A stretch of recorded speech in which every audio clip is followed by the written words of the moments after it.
Hi, I just wanted to make a short introduction to set up what the rest of this video is going to be about, especially because this is going to be a little bit of an unusual video topic for us. Usually when we make videos, we're talking about how people can better understand autism, better understand neurodiversity, and potentially what types of accommodations we can put in place to make the world more accessible for autistic individuals, or to make it so that um, neurodivergent individuals aren't, under a lot of pressure to always be the ones bridging differences in communication. So today what we're going to be discussing is when it might be appropriate to put boundaries or limits on accommodations. And specifically what I mean is that someone might have a friendship or a relationship with an autistic person or a neurodivergent person and come across challenges in the relationship. And what I found is that sometimes when these situations arise, the person might begin to doubt what is what. Do they need to be more accommodating? Is the solution for them to be more understanding and more accommodating? Or is the solution for them to recognize that the situation isn't healthy and really what's needed here are firmer boundaries, or for them to stand up for themselves?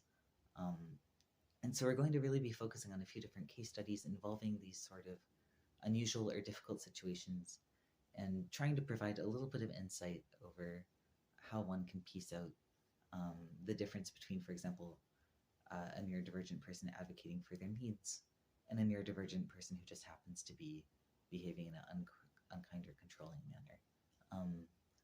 And hopefully in future videos we can maybe make more general resources on this. I think right now we really want to focus on specific examples. I think we'll start out with just a simple case study, which is suppose there's a woman whose partner is trying to control what perfumes or shampoos or soaps she's allowed to use.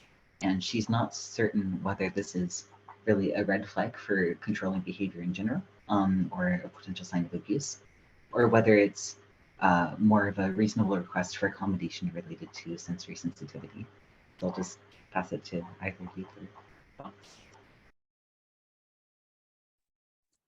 Did you want to go first, Jenna, or did you want me to jump in, or do you have a preference? No, whatever feels good for you. I have a thought, but please go for it. Oh, no, so you don't lose it. I'm good. Oh, okay. Yeah. I think listening to that and hearing the word control in the description, to me, that kind of put it more towards controlling. So I think the difference when I would think about a situation like that, I think where it could be more of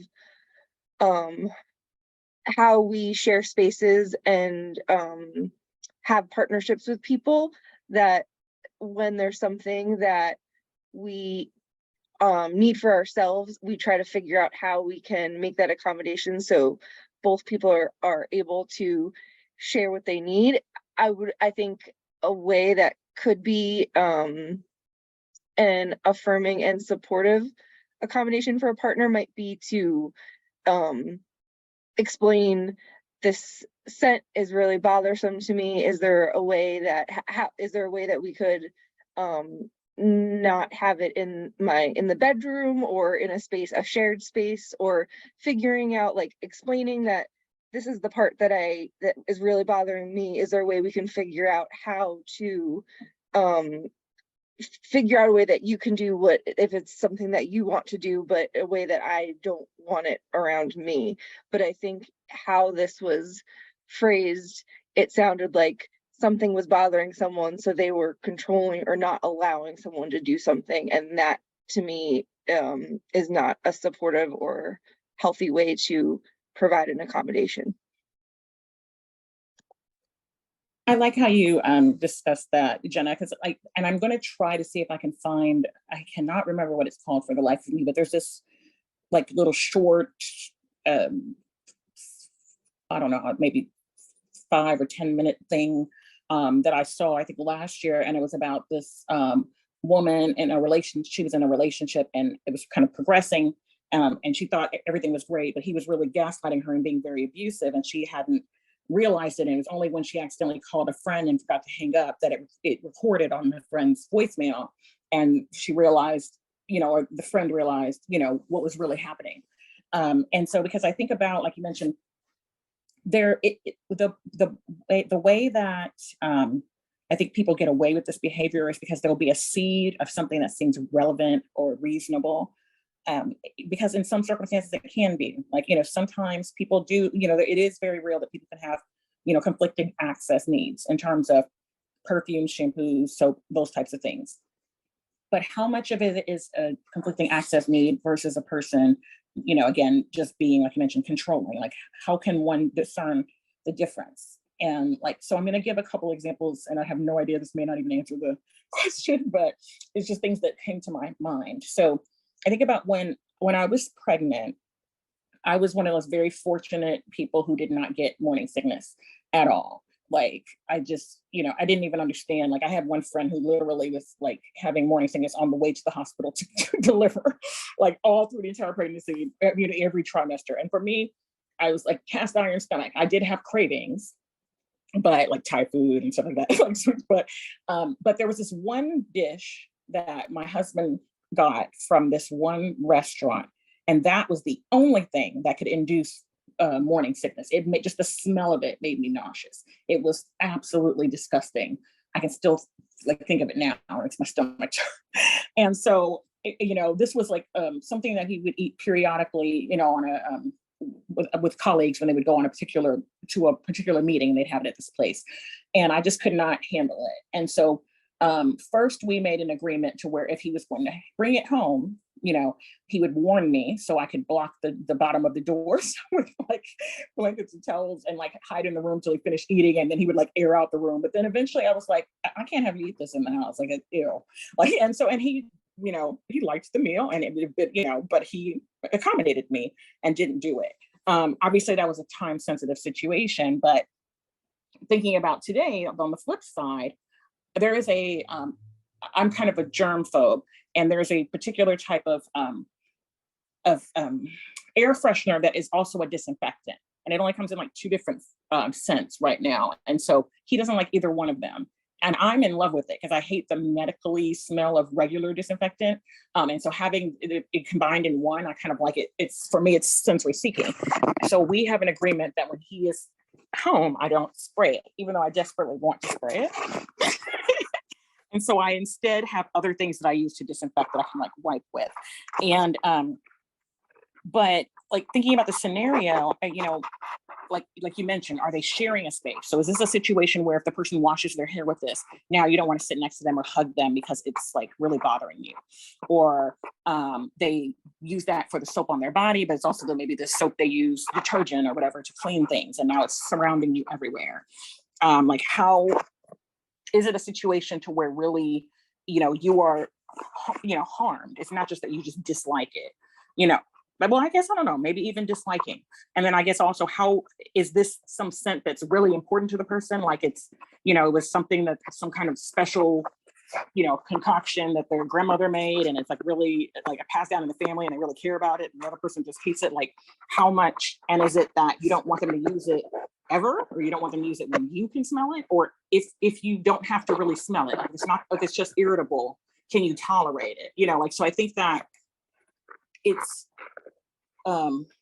odd to me because it like you mentioned, the way that it's written, it's not someone expressing something that's hurtful or bothersome or strong. It's basically, telling someone you can't do this because it bothers me, and you having to take them at face value. And that doesn't seem like there's any room for like negotiation or understanding one another's needs. And I think when something is a sensory, I would like to think if it is really an accommodation, and it is really due to sensory, sensitivity, that a discussion may be held about it. But then again, how healthy is this relationship? Do you have someone who's been suppressing their emotions, and so it comes out in a very unhealthy way?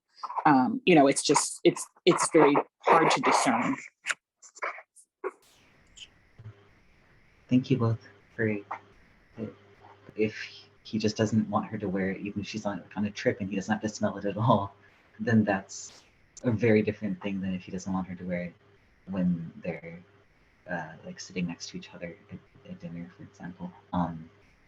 And I think that sometimes the easiest way to tell the third component is actually for people to become more involved with the autistic community and the neurodivergent community, because then you'll get a better feeling for like what is part of autism and neurodivergence, what's like typical within our community, and what's someone kind of twisting this for their own means, which doesn't happen too often, but I guess theoretically.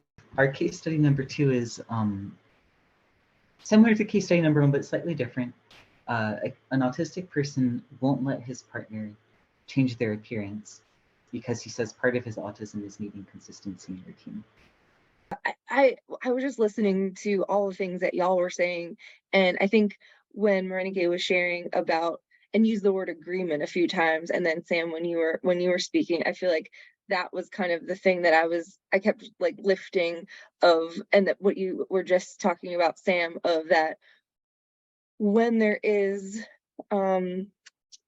a relationship, and that could be coworkers, or if it's a spouse, like what level of intimacy do those people have? So that's like kind of, I think, the first part of it, of knowing like how many shared spaces and how deeply is the consensual, relationships in all areas. But I think the big piece, I think, that was helping me kind of differentiate is I think Morénike said agreement, and then Sam, I think you said like maybe negotiate, I think. But I think when you are advocating for what you need, but then also with that space, when you're in a shared space and you're asking, kind of being aware of what the other person might also need in that space. And I think I need this, how can we figure out how to get that? Or I understand that this might be how, and so I think when you are able to explain the thing that is distressing, or whatever your need is, and providing an idea or context or situations that you would like to talk about how to change, and then also having a conversation with the other person in that relationship or shared space, I think those sound like the most supportive, that you're able to find a collaborative balance of getting your needs met and then also sharing a space and having another person met. But I think in this case study, and then the other one, the use of the word and like the thought that one person is just demanding another person to change without the kind of understanding or even ask of what does the other person need in that situation, is the difference between consensual shared common space. Oh, I have a thought about this one, and it's not too different than what you're sharing, but it's also, I actually had a friend who was in a situation like this with someone. So this was a friend who met someone while in college. And so my friend was struggling with an eating disorder and kind of going through some different things in life. And so, when they met this person, they were really slim, but because of for unhealthy reasons, and they also were wearing contacts and had their hair dyed blonde and really long. It was just something that they were just doing for a while. And so so some years later, they decided they wanted to kind of, start wearing their natural hair color again, which was brown, and try a shorter look, stop wearing the contacts and wear glasses, and then also was trying to have a healthier relationship with food, to where they were still, I guess, what society would consider height, weight proportionate, but not as slender as before. And it was a big deal for the partner. The partner was like, I met you, you were blonde, you were skinny, you were this, you were that. I wouldn't have dated you if you were like that. And you've been like this the whole time. It's not fair. I'm not comfortable with having to get used to this new you and all these changes, and it's just not right. And it was just really frustrating, because it had taken a while for her to decide that, you know what, I'm okay with my natural hair color. I'm okay with my glasses. I'm okay with this. And to be told, like, basically, you're less attractive because it's too much of a change. This is how I met you. It was honest, but it felt really unfair and abusive to the rest of us. And so we didn't, it's interesting, because what happened is she kind of went along, and then one day she got really angry and went to go get a haircut and like cut it all off like pixie cut. And so she was really bad. And so, but what she did was, and they are not together anymore, I hate to say, but fortunately, in my opinion, it's that she went and she got a blonde wig. So sometimes she could wear that because he did like blondes and stuff like that. And so that was sort of the compromise, but I still feel like it was an unhealthy situation. But I wonder how can something be an unhealthy situation and still be true? Like in case study 2, is it that a person really is more, feels less anxiety, more at ease with consistency? That might be true, but how much of it is, can they, is some level of discomfort, for the sake of one's relationship, or, is that something that is healthy or even necessary, or should be seen as such? Yeah, that's such a good point. And I guess there's also the element of like, you can have a feeling, sorry, what I'm going to say is very simplistic, but like you can have a feeling and you can have the right to express it, but you don't have a right to express it in the way that's hurtful. So for case 23, this is one I'm especially interested in hearing thoughts on. Someone is uncertain, probably because it also relates to like the line between having feelings and expressing feelings, which is something I'm constantly thinking of. So someone has friends who are frequently canceling meetings at a pretty late notice, and it sounds like in this case study, mental health is often at play. So maybe the person's friend is having a day where their mental health isn't very good, and that's playing into these late cancellations. And after a while, it's become a pattern, and the person is uncertain at what point it's okay for them to express hurt or disappointment with their friend, or even just like to feel hurt or disappointment in general.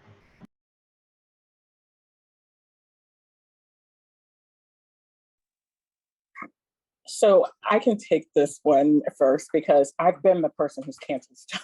I've been in this situation, and I had a friend who kind of had to tell me, look, I love you, but I'm getting really annoyed with the fact that you keep like canceling stuff. I know you're going through a lot and this and the other, but it's just inconvenient for me. You're not doing it in enough, notice or whatever. And like we talked it out, and my feelings were hurt, but I realized that, she had a point. Like, it's one thing if we had a plan to do something and I can't go, but you can still do it or whatever, like if it's something that's not going to be, but if it's something that depends upon where it's something that's better with 2 people, or, or you need help with driving, or you didn't give them enough notice to where they could change and do something else. Like I did see that I would start realizing that I was feeling down or feeling stressed out earlier, but I wouldn't say anything because I was going to try to push through and make myself go. And then I would realize I couldn't. And now I'm calling you an hour before the thing, and that's like inconsiderate. It would have been better for me when I woke up in the morning with the migraine and feeling depressed to say, I don't know if this don't work or whatever. And so we started something to where first I did not give a firm yes. If I couldn't feel like I could commit that I would go to something, I would say maybe or okay. So I would no longer just agree, because I used to just say, oh yeah, sure. Because at the time I felt like, yeah, sure, I want to do it. So I would make a lot of things tentative, and we would follow back up to see how definite it seemed to be. And, and then I also understood that they let me know there were certain things they were not going to invite me to, not because to be mean, but because of the fact that the inconsistency was difficult. And so, in my situation, we're both neurodivergent, so the bluntness made sense to me. I think if I hadn't been told, and then it just was kind of like, I think I would have been more hurt, not realizing I was creating this problem, because I felt like it's not like I never just didn't show. I would always say something was going on, I couldn't go, but it was not. I guess I even in the midst of my situation, I wasn't being as considerate as I could in terms of, realizing that change is difficult for others. And so the more advanced notice you can give, the better. Or if you haven't given your word in the first place definitively that you would go, then maybe they were thinking, okay, well, maybe we'll do this. And they might have sort of soft backup plans, or, and just in case. So, I didn't feel, well, that's not true. I was gonna say, it's not that I felt shame. I did feel bad because when you're already having mental health problems, you already feel bad about yourself and everything. So I did feel bad. I'm like, wow, I'm such a terrible friend. I can't do this. I have to, just so I did kind of spiral a little. But I also realized that the fact that I was being told was, showed that there was still respect and there was still enough of a relationship and enough trust to kind of have this difficult conversation. So at the same time, though it hurt my feelings, it also affirmed things for me in a weird way, if that makes any sense. That's such a helpful answer. If I may ask a follow-up question, and no pressure, of course, but is there anything about the way that they told you that was helpful, or is there anything that you wish had been done differently about the way that they told you that would have still kind of launched the same problem solving, but maybe led to a little bit less shame? Yes. So I think what happened is they had been holding it in or maybe thinking about telling me, but I did it and they just got frustrated and kind of like raised their voice and like so they kind of like reacted on the spot, and then they, kind of stopped and we had a discussion. But like initially it was a vent. It was like, oh my gosh, you keep doing this, you keep doing that. And that just kind of made me feel bad because it wasn't that it was not true. It was true, but it hurt because it's not something, and I know, and it hurt even because I'm like, what I'm going through, I'm not trying to do this. So it's kind of like you're feeling like, it made me feel, it did make me, I guess, but I also realized that people are human. And so even though that, I think I would have handled it better initially if we had just had a conversation like, hey, I want to tell you this, that, and the other. I think afterward I would have had more anxiety because I would have been thinking, how long have they been feeling this way?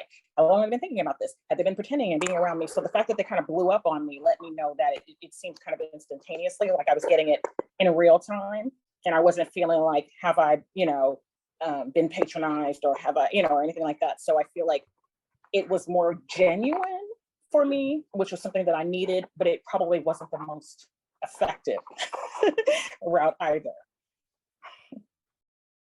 Yeah, I think what you were just speaking on, Morénike, and like the genuineness and like knowing that the relationship was really deep and connected, because to have this kind of conversation, I think I was just thinking about my personal, what would I do? And I think up until a few years ago, before I realized I was autistic and was heavily masking and very much people pleasing, this would be never would I ever have, I would always just, that's totally fine, whatever is good for you. And it wasn't even something that I don't think annoyance would even come, because it was just my thoughts were so much about just accommodating everyone else. And I think as I've grown and learned how that my needs and wants matter, and I can ask for things, or I can feel if something isn't working for me, and how am I able to have relationships and communicate those things to people. I think I've grown into now prioritizing having relationships with people that feel very authentic and trustworthy, and that I'm able to express myself or not feel like someone is going to be really mad if I and hopefully it being able to also understanding your experience, Morénike, and having hopefully being able to articulate it in a way that is in a space where people are ready to have a conversation, but understands that we're human, and sometimes those feelings just come out when they come out. But yeah, I think for me, it feels, especially now as I've grown and prioritized how I want to show up and what kind of relationships I want to have, I think honesty and being able to communicate needs with people that I want to have deeper relationships is really important. And I would very much, I think, am growing in the space of, I would have taken it extremely hard if someone had expressed frustration in something I did. But I think that is a big piece of where I'm also growing, is that I know that if someone is sharing that with me, I want to be able to show up in a way that I'm hearing that and just figuring out how we can both get what each other needs to be able to support the relationship. But it's trickier in real time.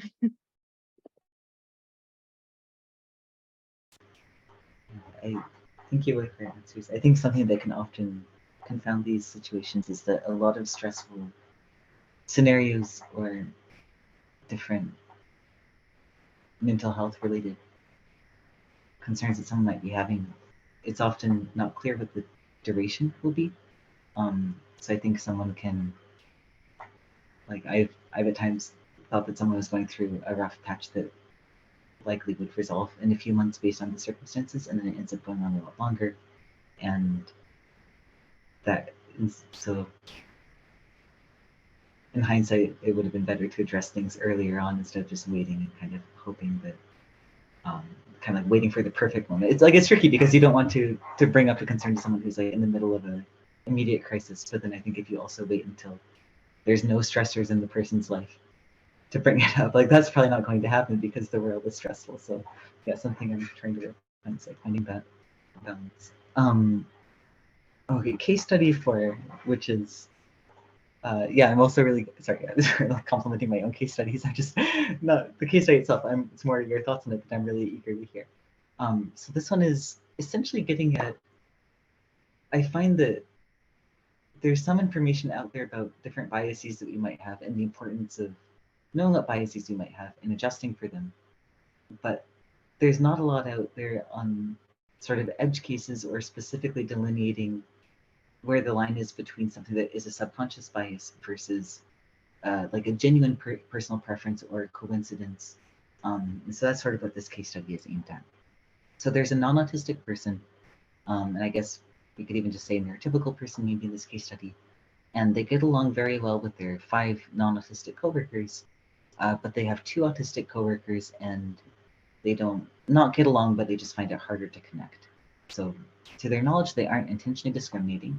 They think there's probably just a mismatch of personality and interests between themselves and the 2 autistic coworkers. So they're not really sure if this really is a coincidence or if some of it could be some form of subconscious bias, and if so, how they can adjust for it appropriately. So.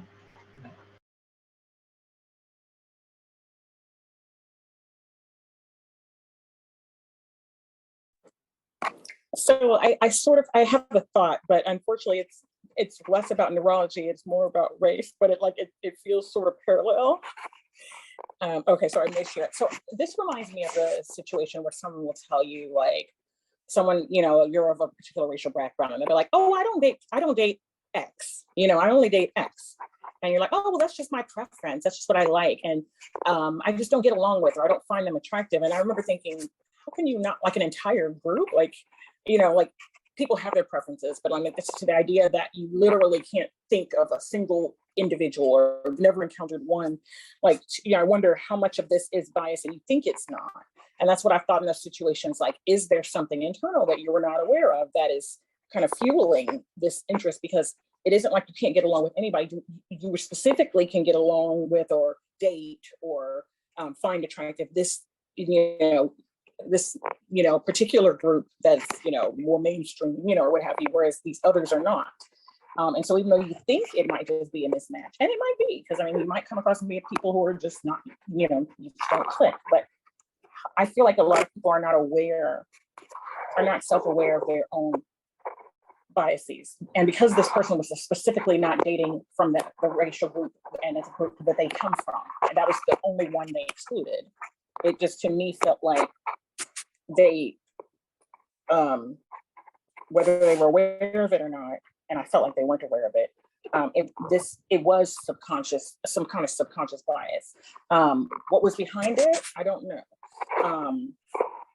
Interestingly enough, this person did not, and I'm assuming it's the case with coworkers, was not like rude or mean to, so just saying like not rude to these coworkers, it just doesn't connect.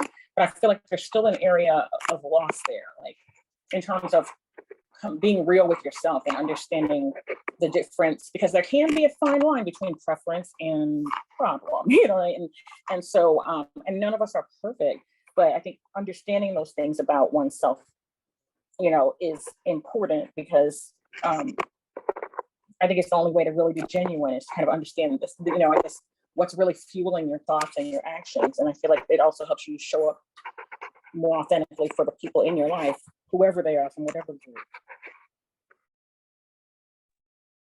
Yeah, thank you, Morénike. That I feel like that was so helpful for me to like clearly explain and connect all those things. And I think yeah, the only additional comment that I was just thinking is that yeah, it sounds like for this case study, it was kind of just more of a maybe spark of I don't know, I think a spark of awareness of the situation and noticing. And I think maybe just kind of leaning in and growing in that curiosity of like, why, and are there other things, like can I start learning more? And I think too, because everything sounds like it's pretty unknown or subconscious for this, like maybe intentionally you know, continuing to be respectful and having professional relationships with the coworkers, but I think doing their own work of reading more from autistic community and exploring and really understanding things that maybe they weren't aware of, and how possible internalized ableism is impacting that. And if it's not, but just kind of leaning into a curiosity when you are noticing something like that. Thank you both very much. If I could ask one follow-up question on this.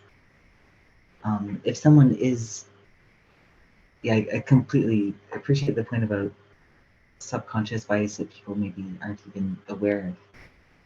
If someone is maybe more prone to like constantly questioning whether their thoughts or perceptions might be due to bias, how do you think they could tell when a situation genuinely is due to bias, which might be the case in a lot of situations, given how many deeply rooted biases we have, and when it really is a coincidence? Like I think in this case, what makes sense is like there's two autistic coworkers, so it could be that, you know, it's just a coincidence that two people. It's possible, but it seems maybe a little bit more unlikely that they just coincidentally get along with both of them. But if someone, say, meets one autistic person and they just really feel like they don't click with that person at all, and they feel like they've checked and they think it's due to mismatch in personality or interest, like how can they, I guess, I think my badly framed question is, when does one kind of stop an internal bias check? Not like not forever, but just for that situation, be like, okay, I think in this case, maybe we really just aren't compatible personally. But of course, I'll still try and like be anti-ableist in general and work to understand autism more generally. Versus what are indications that someone like needs to keep going and specifically pursuing that, like getting to the root of their bias. I'm not sure if I'm phrasing that well at all, and I apologize for messy phrasing.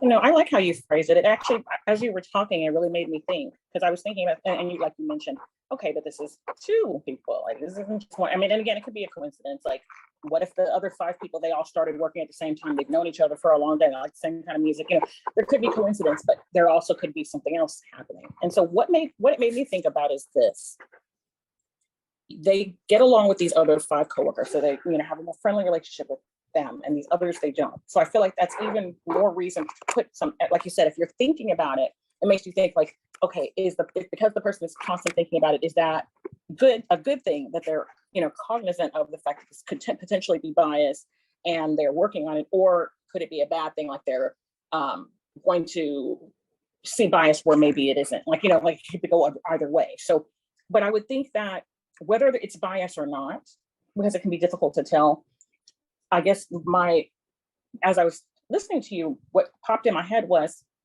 because these people are your neurokin, you need to try harder.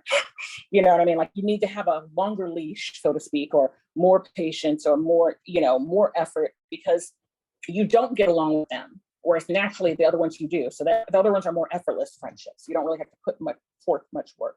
These ones, you may have a mismatch of personality, plus there's neurodivergence involved, and you know, and people are different. And so is it really it's kind of like when you think about when you have a child, like it might be annoying to have to sit down and explain something that you feel like you've already explained or whatever, but you do it because you want them to understand. And it doesn't matter that you feel like you explained it already. If they don't get it, you sit down and you explain it again in a different way. And you try to take the time that it takes, because it matters for them to understand, because them understanding where you're coming from and you all coming to an understanding of one another, coming to a good place, is better than, it's more valuable than your patient. I mean, I guess your exasperance or, whatever, exasperation for the, kind of like merging words.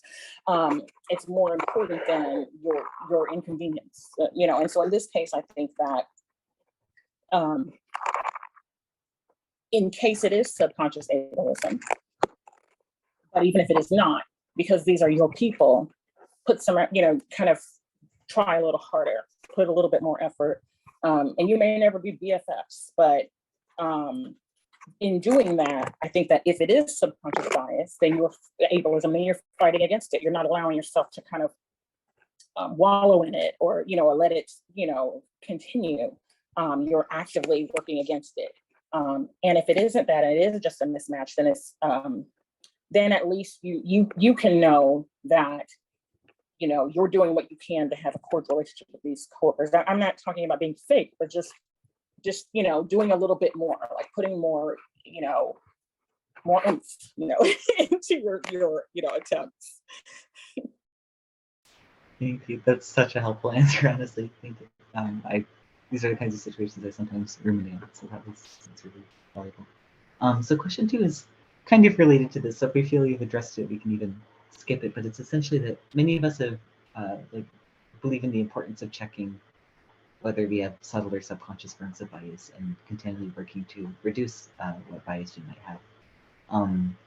But I was wondering if there's a way that we can maybe make that a little bit more concrete, even if it's not possible to perfectly outline what this will look like in practice, but just what are some concrete steps that someone can implement to check for bias? And if your final observation still ends up aligning with the stereotype, how do you know when you need to continue checking for whether it's a bias or adjusting for bias, versus when the situation at hand might just happen to genuinely coincide with the stereotype? Like, for example, an autistic person who really just genuinely does love trains, even if that's a stereotype. Like, some autistic people do exist who have that particular special interest. So I guess, like, when do you know if your assumption is fueled by the actual situation at hand versus bias? Yeah, curious to know.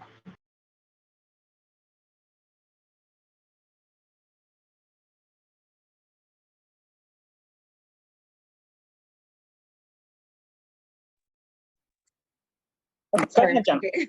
I don't have that much. I think I'm kind of stuck on this one. I think the only thing that, and I'm not sure if it's really helpful, is I think for me personally, I think for more concrete things that like are not as obvious to me, where I'm aware that this is a bias or this is a place that I need to work on or something that I'm aware of, I think using resources of books and works of people to kind of help me focus on areas that just aren't coming up, that aren't feeling as right there, that I'm able to know what to do. So yeah, I think books and different trainings or listening to discussions have helped me, and then processing back when I think about that. But sorry, that isn't very specific. So if anyone has any other thoughts.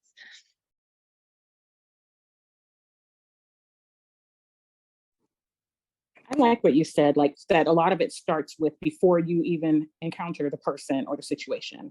Like, how knowledgeable are you? How are you expanding your horizons and trying to learn and have different perspectives of things? Like, through growing our understanding of things that are, around us and in our lives. And obviously you can't know everything. There's so many different nuances. There's going to be circumstances where there's ignorance, and there's going to be circumstances where there's bias, because we're human, and I think that, I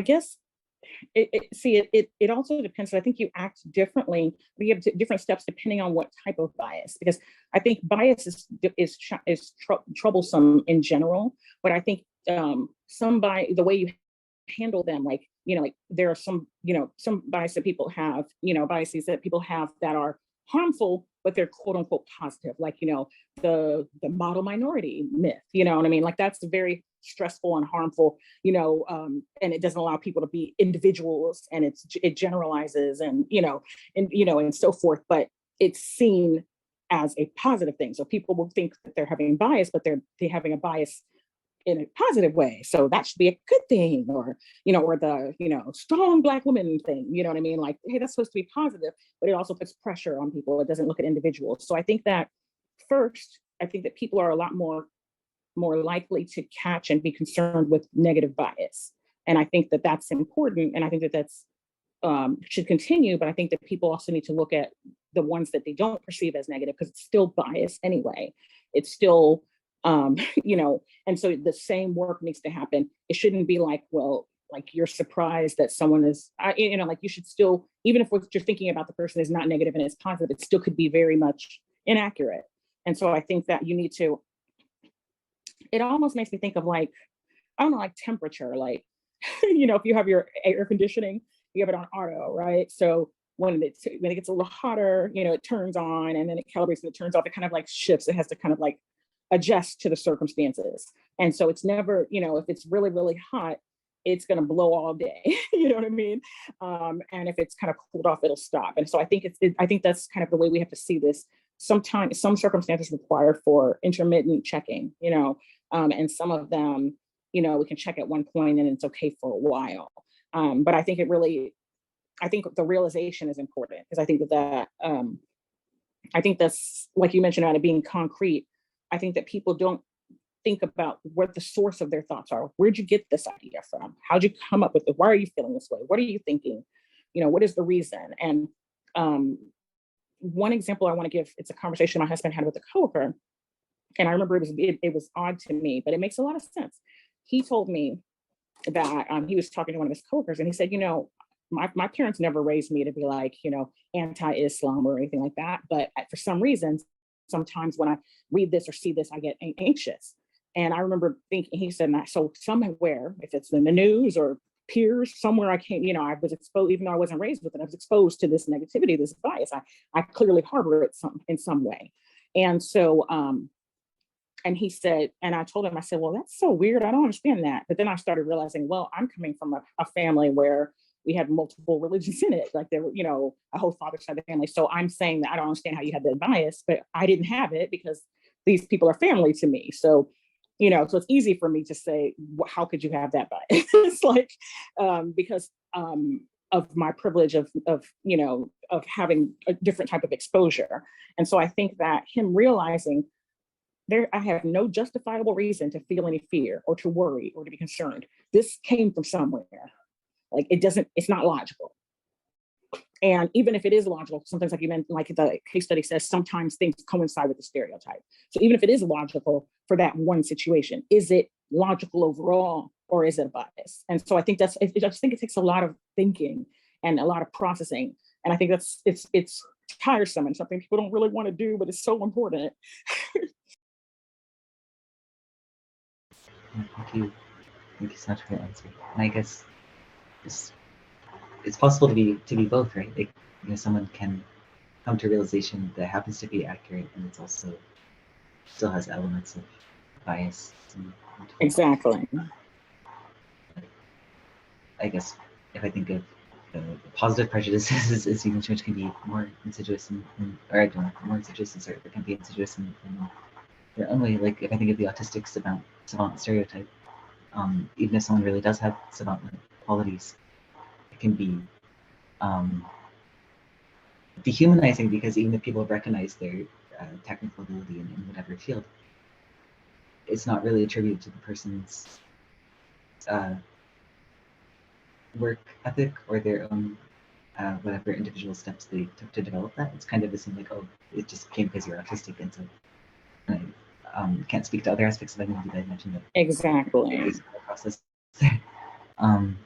So So then the last, oh, sorry, I think in the interest of time, I might jump to question 4 if it's okay, just because this is kind of what sparked my, to be honest, Reddit is sort of what's prompted me to write the email to Morénike, because I love Reddit very much. And I was seeing on some subreddits posts from people who were asking, with different degrees of sensitivity about their relationship, is often someone who's in a relationship with an autistic partner, and they're trying to figure out whether it was an unhealthy relationship or was them not accompanying their partner well enough, kind of like based on the case studies we went through earlier. But then another thought I had related to that is, if someone is coming out of an abusive relationship where their partner twisted social justice into a form of abuse or control, like for example, trying to twist autism as an excuse to control someone, in some cases, I think people might end up gravitating towards really discriminatory material because they'll get a sort of validation from their abuse there, even if it's mixed up with ableism or other biases. Like there's whole websites that are really anti-autistic, and it seems like some people on that websites have had legitimately very traumatizing experiences with autistic people, but it morphs into this really unhealthy conglomerate in the end. But then in other cases, people coming out of these relationships might feel guilty talking about their abuse at all because they don't want to create further negative representation of an already marginalized group. So I guess, I know, I'm sorry, my questions here are very long-winded, but the bottom line I'm wondering about is, what advice would you have for healthier resources, supports, or just any words of suggestion out there for people who are coming out of this unusual type of abuse and need genuine help?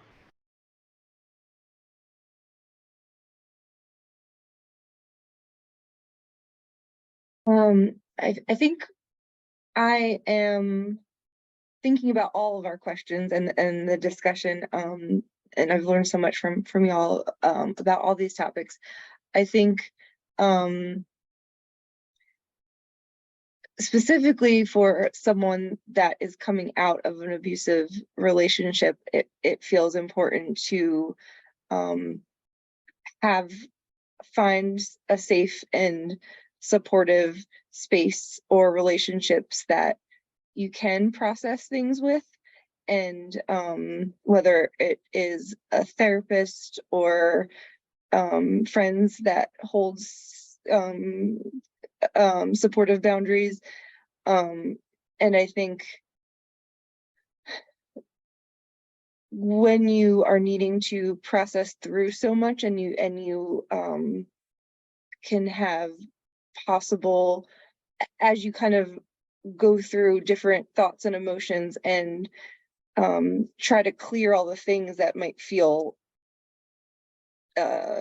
windy and squeezed and all, and you're trying to bring that out to kind of heal. I think it can be in a really vulnerable place, or to expose that and to share it, and when it's not in a space that is able to be supportive and is wanting another kind of relationship or person that might be looking for that still control or being able to manipulate a situation, that can be really scary. So I think hopefully being able to have the resources to connect to a safe place to be able to process things. And I think in my own personal experience in close relationships with partners and family members that weren't supportive, I think it really, for the most of my beginning part of my life until my young adulthood, as I shared, just knowing that I was able to have needs and voice those needs, and those were valid, and express those to people. And I think when I was in abusive relationships, that was not even something that I thought was okay. So it took a long time for me to be able to recognize that that was okay, and that's something that I deserve to feel that safe and feel comfortable sharing those things with someone. So I think it also feels like as as people are finding those spaces to process and heal and figure out what those feelings are inside them that they might not have experienced before, it can be overwhelming. So also, if it's a possibility to give yourself grace and self-compassion, and love, because it's a lot that kind of needs to come out after.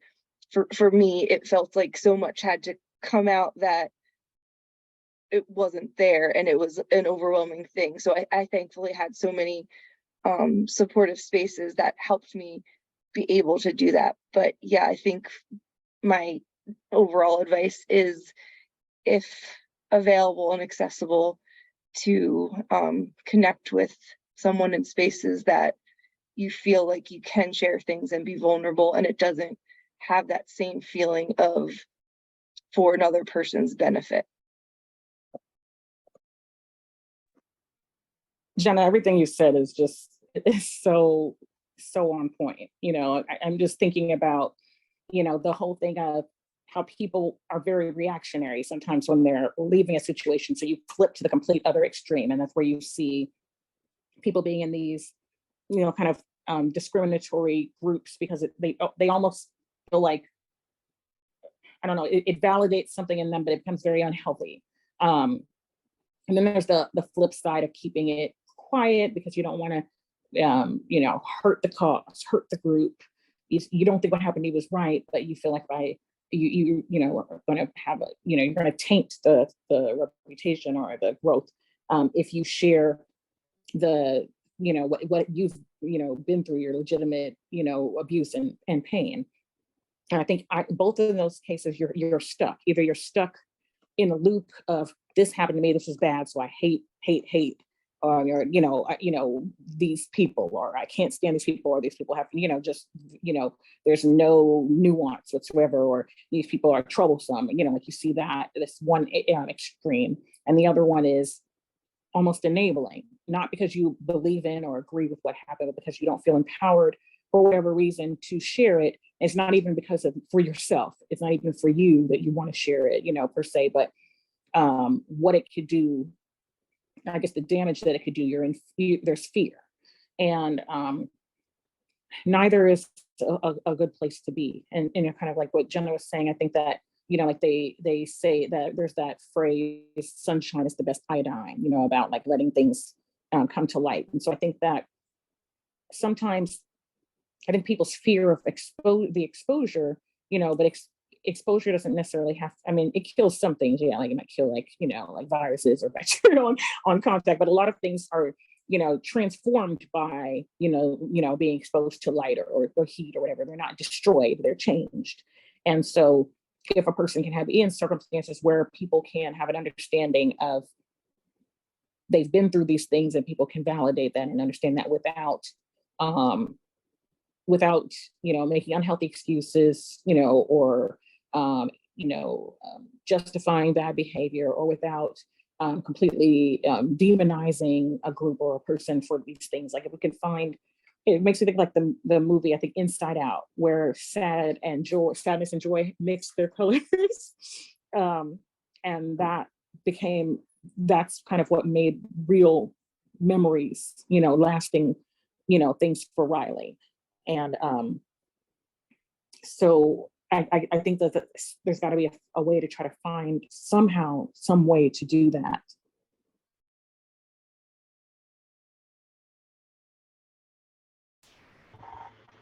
Thank you. Thank you both very much for for all the time answering my questions and case studies. I'm very grateful for it.